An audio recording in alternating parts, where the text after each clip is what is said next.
Hello, everyone. The clip you're about to hear is from one of our exclusive Patreon episodes on a recent horror release, and just like all of our other episodes, it might include major spoilers for said horror release, so don't listen to it if you haven't already seen it. You've officially been warned. And if you'd like to hear the full episode, just head on over to patreon.com/horrorqueers and subscribe today. Without further ado, here is your exclusive Patreon clip. I'm gonna come right out and say it though. I'm a very mild like on this movie. I'm aware of some of its flaws, and I do think it's definitely not perfect, but I enjoyed this quite a bit. And I think it's pretty good, actually.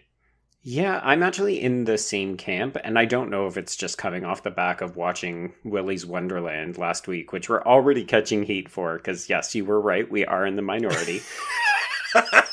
And we're going to be in the minority for this because people are probably going to hate this movie. Oh, for sure. But for me, at least this film was willing to take chances, to take big swings, to try to do something. One could argue too many things. Yeah. But at least it was trying something. Like, this was not a wrong turn film that was resting on its laurels. No, and it also might be because we're coming off of the Wrong Turn franchise, right? Like, some of those latter... I mean, again, everyone, go listen to our minisode where we rank the Wrong Turn franchise. But...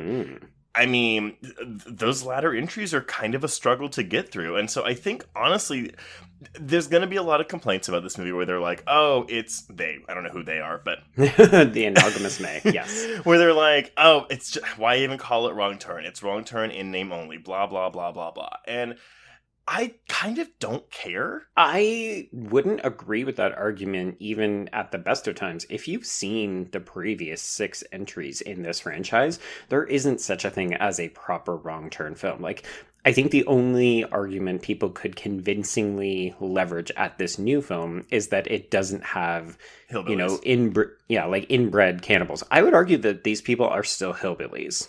Like, they're still living in the fucking woods. Yeah. It's just that they are civilized, and they're not deformed monstrosities like the previous films have shown us. And I actually think that's kind of where, like, some of the fun in this movie comes. Like, it's I liked watching this. Like, I had kind of hints of what it was going to be. We knew that the subtitle was the foundation when they were shooting it, and they kind of removed it when this happened.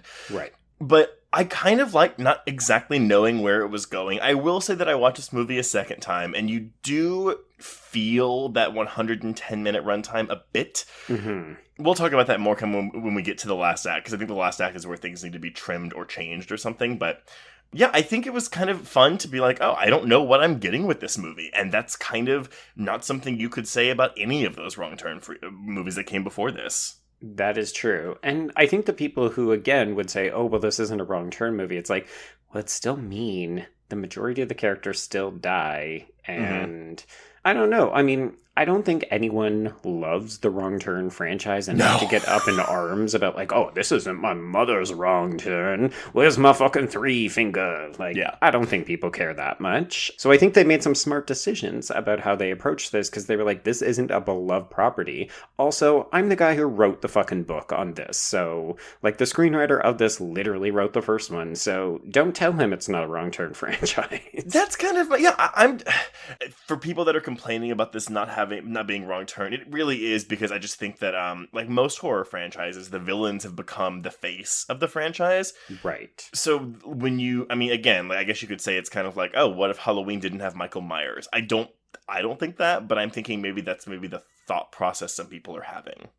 Yeah, I definitely think that people have an idea of what you have to have in a wrong turn, and it has to be those disfigured, inbred, backwater, basically nonverbal villains.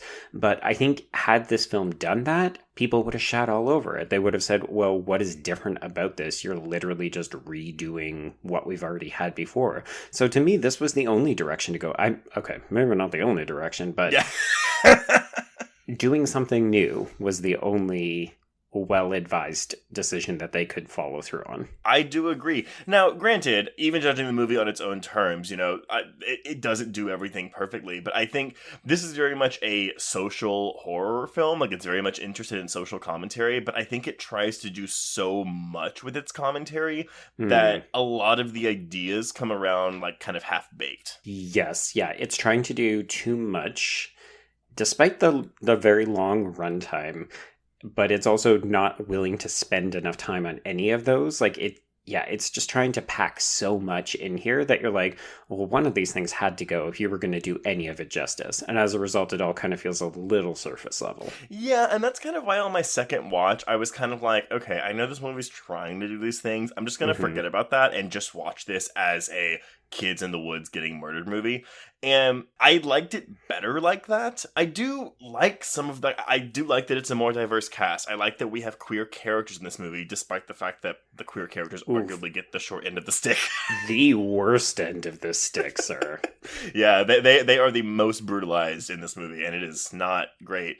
Yes. But because it's not like, oh, they're the gay ones. Well, okay, I'm sorry. They are. They are.